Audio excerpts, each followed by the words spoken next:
And so if you want to build a media company, you need to build media personalities. As the founder, I think that founders are the most ripe and ultimately the best to be sort of like the media personality because they're the most skin in the game long term to represent the brand, to represent the company that you want to do marketing for.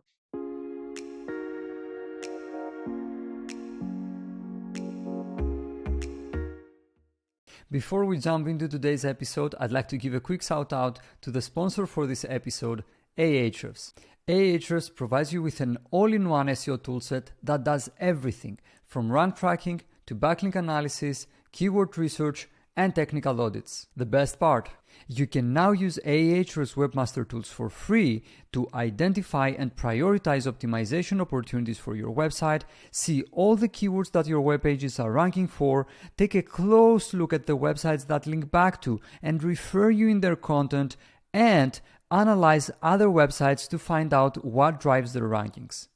Visit ahrefs.com/AWT and sign up for free. And now, back to today's episode.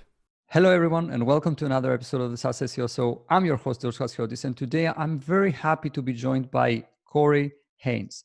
Corey was previously the head of growth at Baremetrics and first marketing hire at Cordial.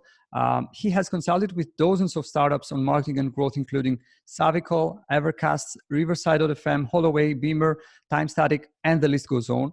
You could describe Corey as a marketer, entrepreneur, podcaster, or investor. Nowadays, Corey is the founder at SwipeWell, and I couldn't be more happy to have him here to chat about SaaS marketing and how to run a SaaS company like a media company, I guess. Corey, welcome to the show. Yeah, thanks for having me. Really excited to chat and appreciate the very generous intro as well. Yeah, of course. So before we get started with the questions that I have for you, I would really like to know a couple of things about you and about your journey. So if you could share what brought you to where you are today, that would be fantastic. That would be a great way to kick things off. Sure. Yeah, I kind of fell into marketing a little bit. When I was 19, I got really, really into this whole idea of entrepreneurship and starting a business and sort of going, a little bit off the beaten path, off the traditional, American dream life of working at a big company for 30 years and then retiring with a pension and a social security check. Wanted to do my own thing. Didn't really know what that meant though at the time.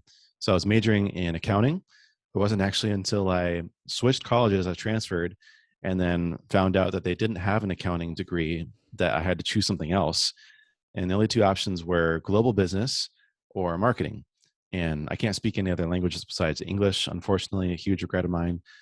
So I thought, marketing sounds good and fine. Turns out that I actually really like marketing because all the podcasts I was listening to, books I was reading, people I was following on starting a business, a lot of it actually comes down to marketing. It's how do you grow a business? I didn't know exactly what I wanted to do with that, though. Again, still, now I'm a little bit step closer in marketing, but I still don't know like what kind of companies I want to do marketing for or what type of business I want to start. And so I kind of fell into it when I was just scraping, clawing my way to any internship opportunity I could find. That I started working for a startup here in San Diego called Cordial, which I was the first marketing hire. And the first intern right before they raised their Series A. I call it my crash course in marketing because they were just throwing anything and everything at me. I'm a little bit surprised, to be honest, because I knew absolutely nothing, but they were like, hey, we need to go spend $1 million sponsoring conferences. Hey, we need to go spin up LinkedIn ads. We need to go write blog posts. We need to grow our Twitter audience. We need to, collaborate with our partners and run webinars. And I just had to figure it out kind of on my own. But through that process, I realized, wow, this whole SaaS company thing is like amazing. I absolutely love SaaS. It's the perfect business model, in my opinion. I love software. I've always been like a kind of app aficionado and technology aficionado. And so the stars aligned a little bit and figured, this whole SaaS marketing thing, I think I can get used to this. I think I like this a lot. And so stuck with it and plan to for a long, long time. Okay, that's great. And I guess that the best way to learn is by actually doing the job. So I think that this first experience of yours must have been the experience that you needed in order to to get into the trajectory that you got into ultimately. Nowadays you run SwipeWells and you have many interesting things around it. Could you please tell us a couple of things about SwipeWells, what the community is, who is the typical user, let's say the member of the community, and who gets the most value out of it? Yeah, so SwipeWells is a site and a newsletter for mainly SaaS founders and marketers. So normally like very early stage SaaS companies who the founder or the developer is doing the marketing themselves, or like a marketing team of one or a marketing leader at a SaaS company who needs some support, education, inspiration on how to do their job, right? How to grow a SaaS business. And so the main kind of outlet and create content that I create is through a free newsletter. And so you can sign up for it at just at swipewells.com. There's also another, it's called Tiny Marketing Ideas, where I have a drip of 120-ish kind of atomic unit, little bite-sized marketing ideas that you can use. It has a couple of examples and resources to learn more about how to do it. And then on the back end, there's a membership community. And so within that community, there's a private forum hosted through Circle, 3 courses that I've created: Mental Models for Marketing, 5 Factors of Growth, and Marketing Like a Media Company. I do live office hours with members. And that's really where I get kind of hands-on and helping SaaS founders and marketers with their business and translate a lot of my learnings and experiences to other people to help them. I think that's a great way to kind of to give back to the community and to the industry as a whole. And I really like what you're doing. Obviously, this is why we are having this conversation. And I would like to kick things off by something I saw in the book that you're currently writing, Founding Marketing, which is one of the chapters essentially is about letting your customers tell you how they want to be marketed to. Can you please share a couple of things about the concept behind this chapter? Mm-hmm. Well, the first thing that a lot of marketers do when they start on a job or when they're asked to create marketing ideas for a company is they just start thinking about random stuff. They just start coming with ideas. They start looking at what competitors are doing. They start looking at what's the latest growth hack or tactic or strategy. They try to figure out what are the trends, what's working right now. And then they just go and do stuff. And it's really kind of like throwing spaghetti at the wall and seeing what sticks. You're sort of just taking some educated guesses and you're not really thinking from first principles. So when I say letting your customers tell you how they want to be marketed to, so the problem with marketing is that there's so many options that if you just do all of them, you're going to have a really low success rate. And it might take you a long time to figure out what actually works, right? If you literally just kind of work top down in this list, it's funny because I have the Tiny Marketing Ideas newsletter. It's a little bit ironic because I actually don't like that approach of just like, oh, here's a whole bunch of ideas. Let's work through the list. That's not really what it serves, but that's what people want. So I have to give them what they want and then teach them what they actually need. But that's how a lot of people treat marketing is they just have a big list of ideas. There's the book Traction out there, which has like the 19 traction channels, and you're supposed to just like methodically and programmatically work through each one of them and test them. And I just don't like that because one, your certain unit economics and pricing is going to allow for certain channels and disallow other channels. You're going to be priced out of a lot of channels. Brian Balfour of Reforge, he talks about this idea of product channel fit or even market channel fit, where basically if you have a really low cost or even freemium model, then like you're not going to do sales one-on-one with all of your customers, obviously. But also it's probably going to be too expensive to acquire a customer on LinkedIn, for example. So why even bother going to LinkedIn? So anyways, you're going to be sort of like, you can use this as a framework just to whittle it down. But then when it really comes down to it, marketing is not just about running ads. It's not just about writing content. It's about thoroughly, really deeply knowing your customers. What are the pain points that they're experiencing? Who are they? What are they trying to achieve? How do you even reach these people in the first place? Do you know that you're reaching the right people? Normally, when I ask people who their customers are, they'll say something like, well, let's just say, for example, they're the director of marketing at a small business in the United States, age 35 to 45. That doesn't help you with anything on how to market to them, right? If you really know your customers, you know all the things about them. What is their background? What are they working on? What are their challenges? What do they care about? What are the dynamics with their company, with their boss? What's their team size? Um, you know all the things about them, probably even like better than they do, right? Because it's kind of this bias that we have, where it's harder to see ourselves the way that other people see us. But if you know your customers, you know everything about them very intimately, and it's only then that you can truly come up with innovative marketing. But let alone you can kind of like hit the ground running, and you can do marketing that has a much higher chance of success. So anyways, to get to the point, when I say letting our customers tell you how they want to be marketing to, if you just do a little bit of customer research, where hop on a call and ask some questions like, how did you first hear about us? What were you trying to do when you signed up for our product? What are the challenges that you're currently facing? Is there anything that almost prevented you from not signing up to our product? Basic questions like that, where you get to know the customer, and all of a sudden these thoughts are going to be flooding into your mind about, oh wow, we can be doing things a lot better. We can be communicating things a lot better. We can be showing up in a lot different ways. You can run a survey to your customers, ask a lot of those same questions. You can just do kind of online sleuthing. You can look through reviews of your competitors. You can do an advanced Twitter search and see what people are talking about, and look for certain keywords. You can do Google searches. You can look through Facebook groups and Slack groups and search for keywords, or just see what people are talking about. What are the most engaged questions? What's top of mind for people alive right now? And then you know exactly, all right, here's the, I call it influence mapping. So now we know exactly, here's how people make decisions that lead to purchasing a product like ours. Let us now just reverse engineer all the things that we need to do, all the pieces of the puzzle we need to have in place in order for customers to come to our product. And now we're just sort of facilitating that process. We're like, all right, we're showing up in the right places. We're saying the right things. We are providing the right information for them to make a decision. And we are letting our customers lead our marketing strategy. After you do that, is it possible, which is another chapter of the book, to identify the channels that can help you get to millions potentially in ARR? And I'd like to hear your thoughts on that.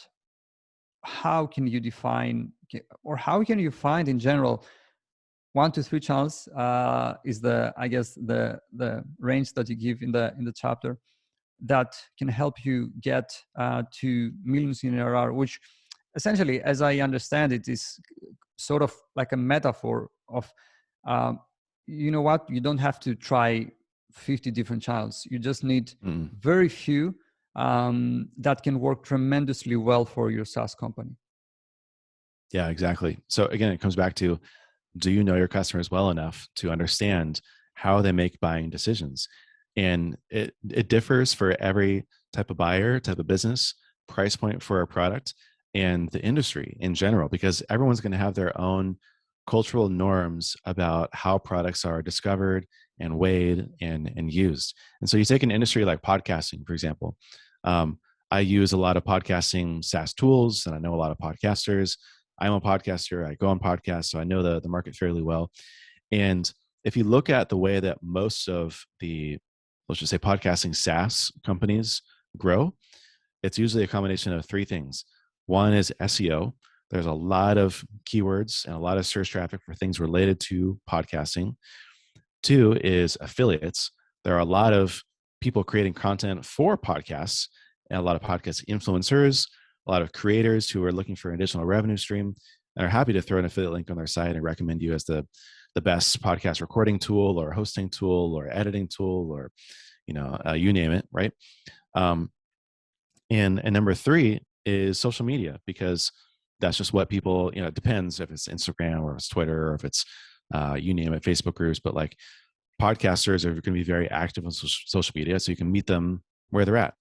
Contrast that against something like enterprise, selling to enterprises like Fortune 500, for example, and it's going to look completely different. There's almost no search traffic because everything is so specific, and also just like that's not the way that chief executive officers and chief innovative officers or chief marketing officers are doing things. They're too advanced for that, right? So you'll find that if you're selling to Fortune 500, you're going to need a sales team. First of all, it's not even marketing.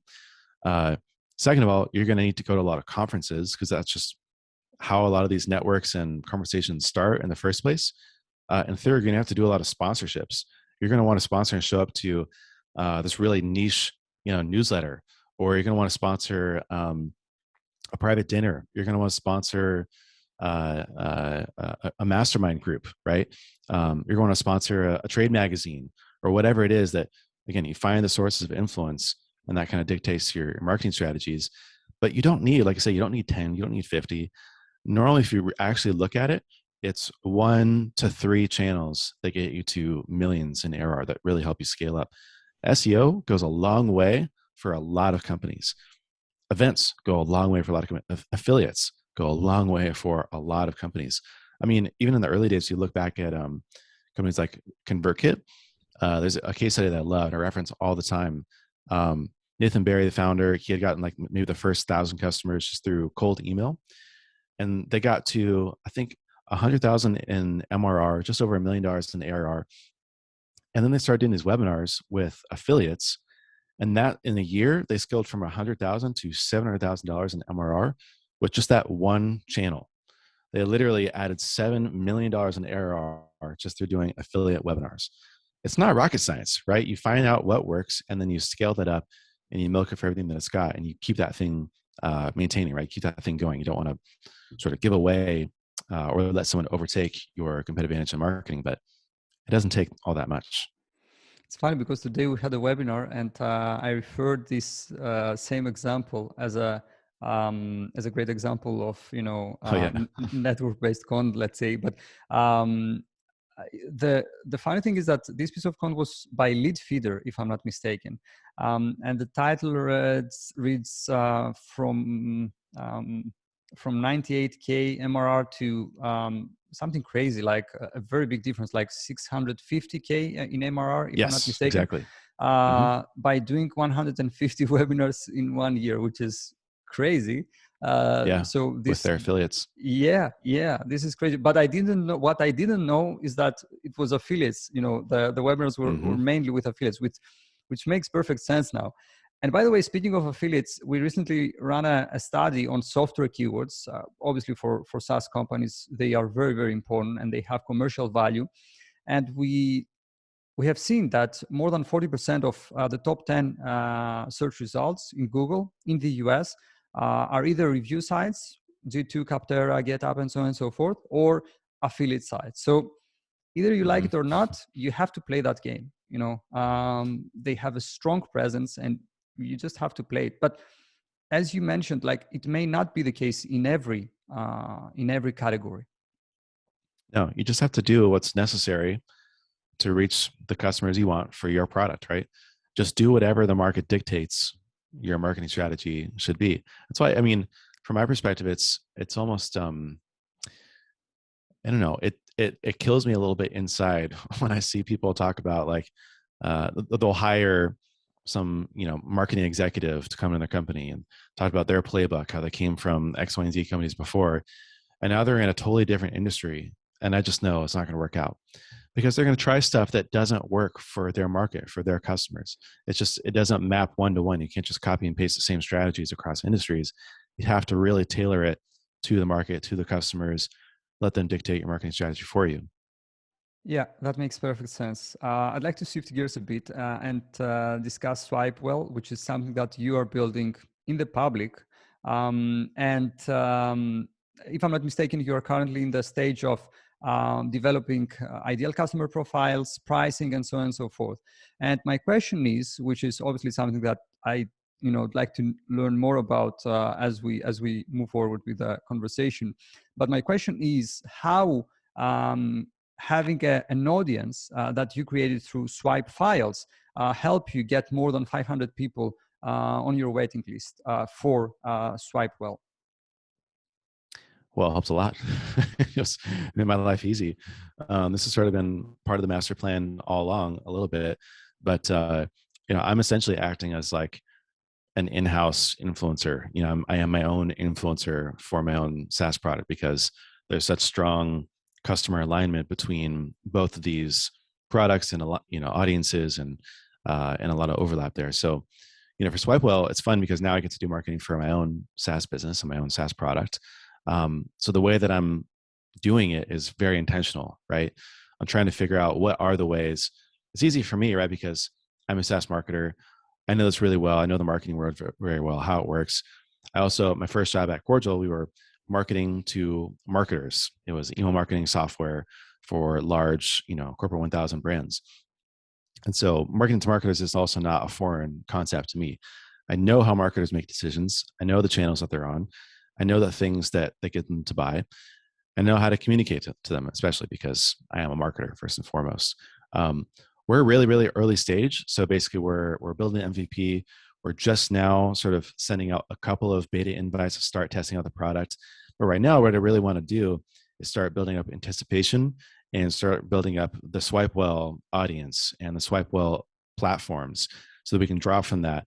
Basically like a well, right? You build it the well, you build this big reservoir, and then you can draw as much as is available.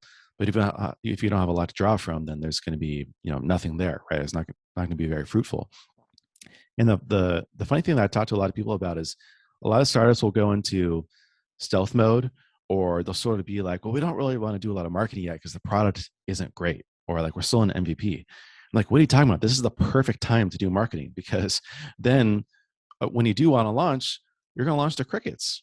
When you're in stealth mode, what does that even mean, right? Then you're like, you're praying to the PR gods and you're praying to TechCrunch to give you some coverage, and you're praying that will even work and that people will even care about that and read the article and that will generate some sort of hype. Let me tell you, it doesn't work a lot of times. Sometimes it does work. Sometimes you can get away with being in stealth mode if you're really working on like a game-changing technology, or it's very, very innovative. If it's in the zeitgeist of whatever happens to be hot and trendy. But for most people, stealth mode is a horrible idea. And even then, people will just kind of like not step on the gas for marketing until way, way later. They've been in a cave building for a year, and now they pop up and say, okay, now I need to start getting users. And they realize that it's not as easy as it looks. So what I tell people is, you're only pre-launch once. You might as well make the most of it, right? Once you launch, once you make it available for anyone to sign up at any time, you're not really going to go back, right? It's really a linear set of stages where once you get there, you're only moving forward. The advantage of pre-launch is that there's a couple of marketing strategies that you can do that aren't post-launch, right?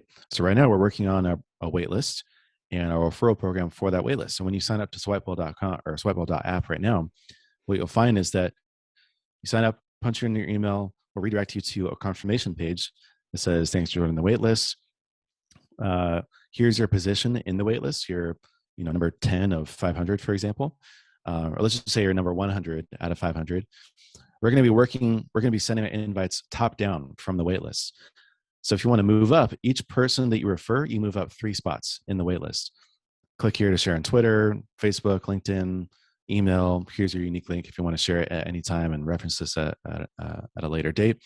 And 20% of our waitlist has been generated from people sharing it and referring other people to the waitlist. So you best believe that I'm going to be milking that as much as I can, and we're going to be making the most of this waitlist, generate these organic referrals for as long as possible. I would like to reference Superhuman, the Gmail email client, makes email super fast and gets you to inbox zero. I believe, I haven't checked in a while, but I believe that they're still not open to sign up. You have to join a waitlist, and then you can kind of like bypass it if you get an invite from our current customer. Otherwise, you're waiting for an invite from someone from Superhuman to say, hey, would you want to hop on a call? And we'll manually onboard you on that call. That's worked for them, right? They've done that at scale. They have CSMs who have onboarded thousands and thousands of customers because that's worked for them, right? I would love to replicate that. I think eventually we'll probably have to just make it open and available for everyone. They've managed to do that really well for them because they're a little bit of a higher ticket product for that category. But again, you're only pre-launch once. So that's the way that we're going about it for SwipeWell. I like that. And I guess that you're using a software for this waitlist and for this whole process, yeah? Yeah, you can build it in-house, but we're kind of like, well, we'd rather build out features and improve the MVP. So yeah, there are several kind of referral products you can use and just plug into their API and generate it that way. Yeah, that makes sense. Now, obviously, from the outside, it seems that SwipeWell is a media company. You have a paid membership, you have an email newsletter, a job board, you're writing a book, and also building a SaaS companies all at the same time. I'd like to know these 2 years, 2+ years since you left Baremetrics, what have you learned running building from the ground up a media company? What are the main learnings that you have got so far? Man, I think that I think a lot of people want to kind of turn on the revenue really, really soon. The hard part about building a media company is that's all about monetizing attention, right? And I think that what a lot of people don't realize is that the longer that you stave off the monetization part, later on you build up all this potential energy that you can eventually turn into kinetic energy. But it's kind of like this exponential growth where you give and you give and you give and you give and you give, create tons of content, generate a big following, and then later the monetization will kind of take care of itself. And I've been guilty of this myself as well. But out the gate, you're tempted just to create a paid newsletter straight from the start. We're like, oh, I have the free version and the paid version. No one cares about the paid version if no one is in the free version, right? So you have to do a lot of work up front, sort of building this quote unquote media company, whether it's a newsletter, a podcast, a personal brand, like whatever that thing looks like to you, of just building up all this potential energy up front. So for a while there, I've just been really focused, I think for like the first year, on just building up the newsletter. How do I get people to sign up? How do I deliver value in the newsletter? How do I create content that people crave and that they will? I also have a newsletter referral program as well. How do I create content that will get people to share the newsletter with their friends, with their colleagues on social media, in private Slack groups, and generate this organic growth? And then worry about the community, or worry about the membership, worry about the courses, worry about the monetization. I probably could have done a way better job of this, to be honest. So like hindsight's 2020, obviously. But if I was starting over from scratch, I would probably spend about 2 years just creating content completely for free to build up an audience and build up a following. And then like overnight, sort of flip the switch, monetize, launch my courses, launch the community, launch the job board. Because they're a little bit competing for attention. They're a little bit competing for focus on what you want someone to do. When there's one thing you want someone to do, which is to follow you for more content, it's easy. But as soon as you throw in and also if you want to pay for this thing over here, or if you want to subscribe to this other thing, or if you want to join me in my private community, it dilutes the message a little bit. It makes it a little bit harder to get involved. So anyways, all that to say, there's a lot of value in just building up an audience, building up a following, especially building up on what I call owned platforms. A lot of people will build up their platforms on rented platforms. It's kind of like building a castle on sand, where you're at the mercy of algorithms changing and censorship and being deplatformed and getting blocked and potentially losing all of your organic reach overnight, like people saw with Facebook pages way back in the day.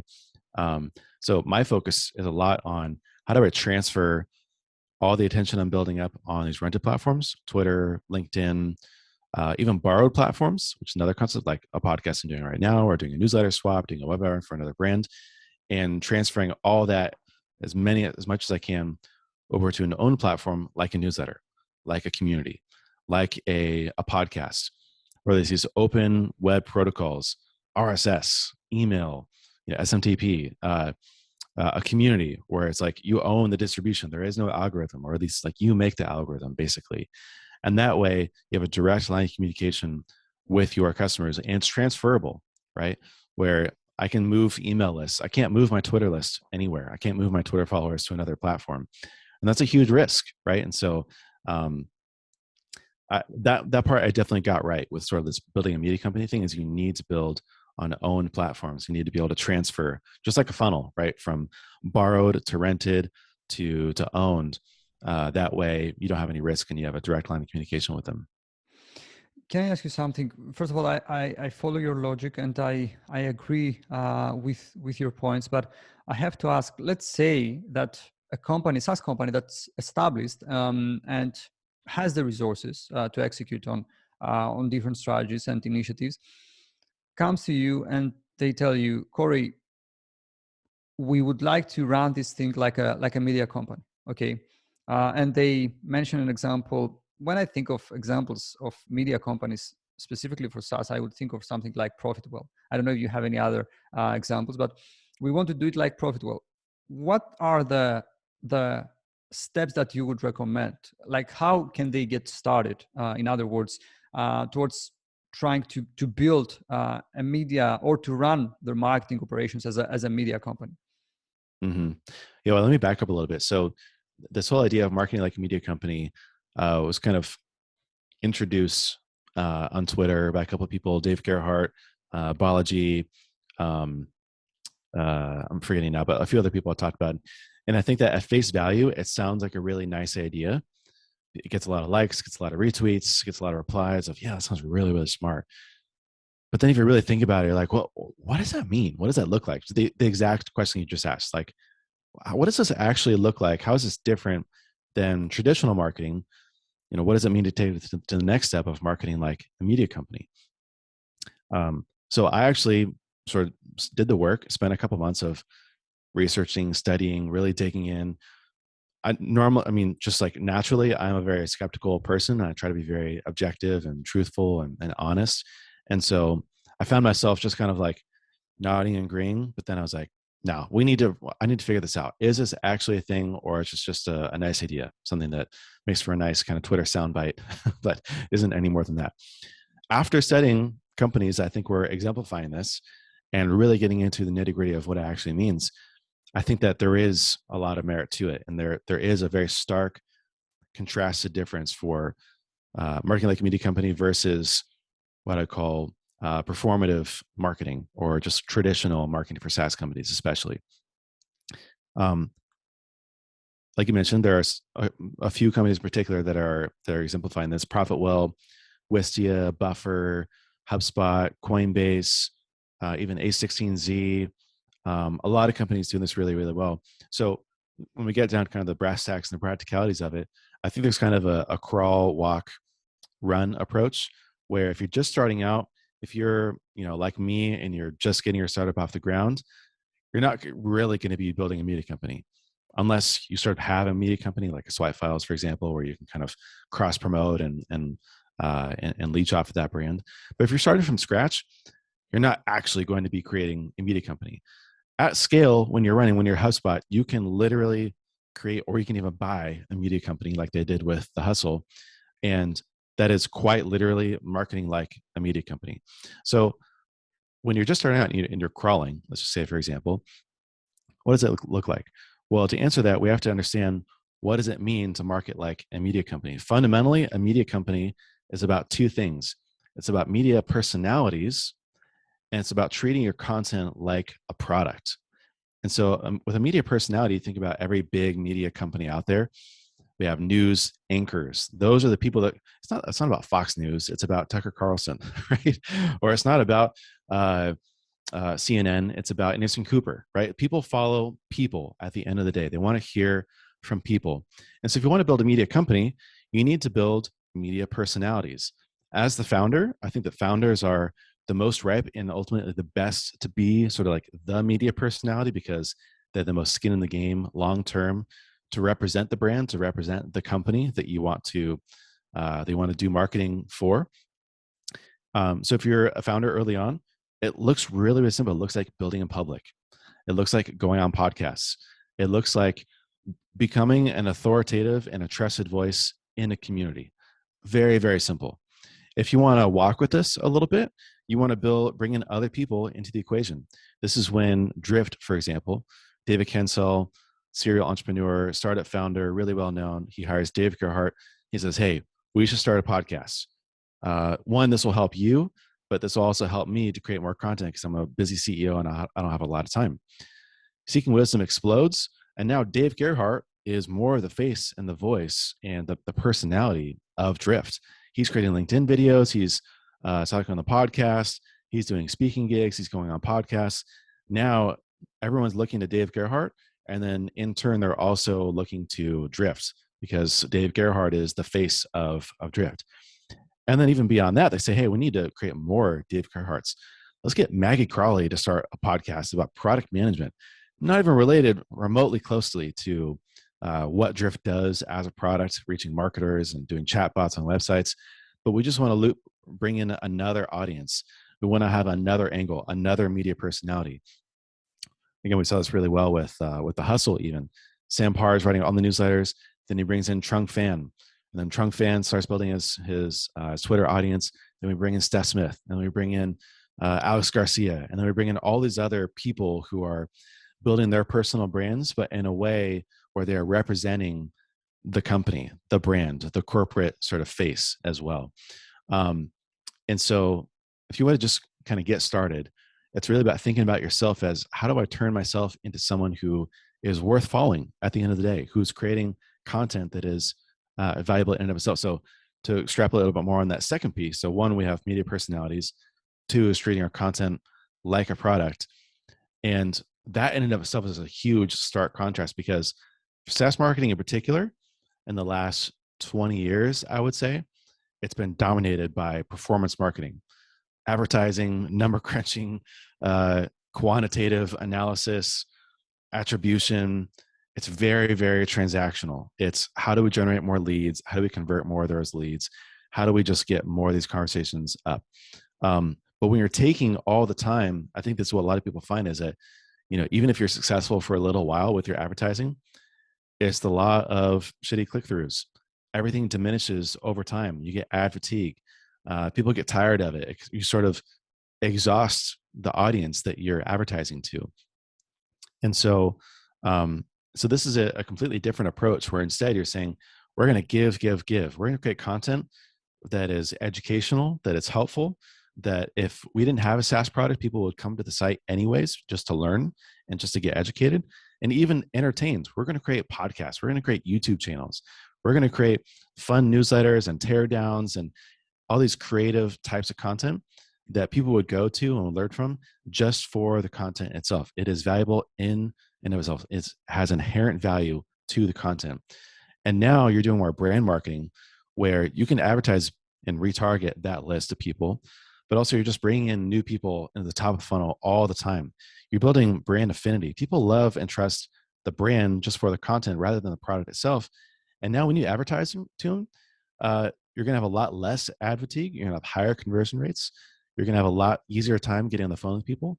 And you're going to be able to convert a lot more leads that you're generating, because you're doing the work upfront of giving, of creating the content that is valuable. So anyways, I know I'm rambling and talking a lot, so I'll digress from there. Love that, first of all. And I really like your approach on media personalities. It makes sense. It makes sense. The way you approach this makes sense. And also, unfortunately, I have to admit, especially considering our sales conversations with prospects, that from the con marketing and SEO perspective, because we are not involved in other activities such as PPC and so on and so forth, but I must admit that it's very transactional. And unfortunately, we start talking to our prospects in many cases about maybe we can, when we're talking about SaaS companies specifically, we will do alternative pages. Okay, we will do comparison pages. Everyone is doing it. We will do that as well. Okay, but you know what? We can also do something more creative, do something that is not the same as every other piece of content out there in your category. And in many cases, we have such conversations very often. They are hesitant, okay, but how will we measure that? Because they know that alternative pages, chances are they are going to bring something, okay? But thought leadership, okay, we can do that, but will we have any leads from that? And so, I must admit that it's difficult to prove the value of something like that. But I agree with you in general that it's very transactional. It's very transactional. Yeah. Well, I think that the key there, it's very, very simple, but attribution is not just about the numbers on the screen and the conversion points that you can see in your funnel. We ask a very simple question for the startup that I basically am the part-time head of marketing for, SavvyCal. It's a Calendly competitor. book meetings, scheduling tool. It's very, very simple, broad market, horizontal use across a lot of different types of companies and people and the ways that they use it. And when someone signs up, we ask them, how'd you hear about us? And we get a huge array of answers. But guess what? Some of the top two answers are that you'll never see in any of the data, any of the funnels, any of the web analytics. I heard about it from Derek on his podcast, who's the founder. He runs Art of Product Podcasts, or me, Corey, on Twitter or on a podcast or somewhere else, something like this. Because we're asking that question and it's just a free-form text comment box, we're allowing people to kind of stitch together all the unattributable conversion touch points, all the things that we'll never see in the data, all the things that are sort of like this, dark web attribution we're never going to know and see in the web analytics, but that they are attributing as that was the reason why I converted, or that was the first place that I heard about SavvyCal, right? It's very, very simple. I don't know why more people don't ask that question. For some reason, I thought it was like, I do that for everything. And I've been doing that for every startup I've been a part of. For some reason, people are either not accustomed to it or not open to it, or think that it's flawed in some way. But you'll see a lot of the brand awareness attribution in that type of question with your customer base. I love that. I love that. And maybe we will start suggesting it to our clients. Now, we are ready to start wrapping things up. And I have one last question for you, which is different from what we discussed so far. I would like to discuss a bit your time at Baremetrics. I know that you left the company a couple of years ago when the company's MRR was around 140K, if I'm not mistaken, at the time of your departure. Could you please share a couple of things that you learned getting the company from where it was to 100K almost in MRR? Some learnings and some maybe tips that you have for people who are listening to this episode. Mm-hmm. It goes back to sort of the place that we started with that sort of 1 to 3 channels to get you millions in ARR. Because when I was at Baremetrics, I was originally hired to basically growth hack and experiment and try new stuff that Baremetrics had never done before. Previously, Baremetrics had grown off the back of Josh's personal brand and Twitter, the content that he was creating around, share experiences around Baremetrics, challenges they were facing, building in public, transparency kind of stuff. And so when I got hired, he's basically like, hey, we need to figure out what the next thing is. What is the new channels we need to do?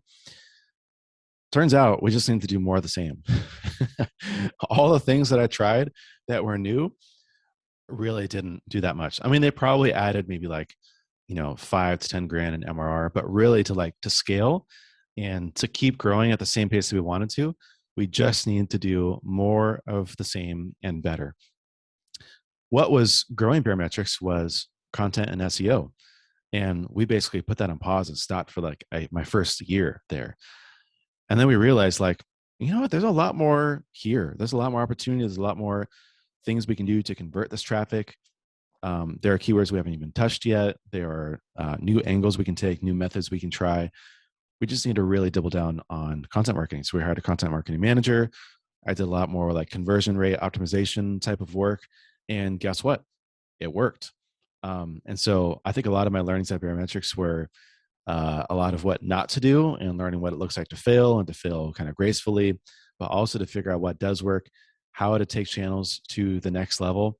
And even when you don't think that there's anything more to squeeze out of the lemon, finding even more, right?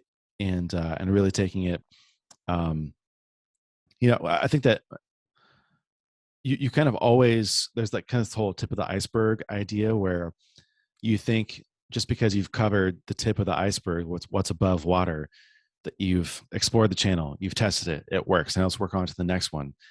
But there's still 80% left to go through. And that 80% is going to feel like a lot of small things, these little optimizations, but those are the things that really do take it to the next level. I wasn't an SEO when I was at Baremetrics. I didn't know what it meant to take our content and SEO to the next level, but learning through it, I hired a content marketing manager, talking to a lot of folks, learning more of SEO, I realized that we were leaving a lot on the table. On the technical side of things, we had a lot to improve on. Link building, we had never done. On the conversion rate side of things, we really had no idea how to convert traffic. We were doing a terrible job of that. There was so much more that we weren't doing, that we were just at the tip of the iceberg. And so, when you think that you need, just when you're tempted to move on to the next channel, pause and figure out if there's more you can do on the things that are currently working. And now, to be honest, I mean, I'm kind of at the point now where it seemed nice and like a fun idea to just like create all these little things that would add up to MRR growth.